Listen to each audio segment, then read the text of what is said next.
Hey guys, আজ আমরা বানাবো সুন্দর একটা বিড়ালের মুখ। তো দেখো, এরকমভাবে ফোল্ড করে নিতে হবে। প্রথম আমি যেভাবে ফোল্ড করছি, তোমরাও সেইভাবে ফোল্ড করে নেবে। তো দেখো, এরকমভাবে ফোল্ড করে নেওয়ার পর বিড়ালের যে কান হয় সেইভাবে এরকমভাবে বের করে নিতে হবে। মানে কানের শেপটা দিচ্ছি, তো আমার একটা কান একটু বড় হয়ে গেছিলো, তাই জন্য এই শেপটাকে আমি আবার ঠিক করে দিচ্ছি।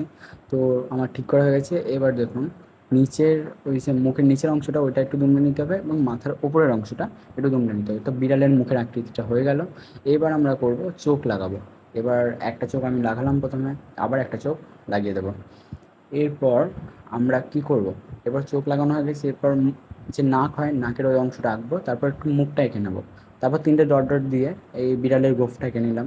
এরপর চোখের যে মণি, মণিটা আমি সুন্দরভাবে এঁকে নেবো। তো একটা মণি আমি এখন আঁকলাম। এরপর দ্বিতীয়টা আঁকবো। তো তোমাদের সাথে কথা বলতে বলতে আমাদের বিড়াল প্রায় কমপ্লিট। তো দেখো কিরকম বিড়ালটা হয়েছে।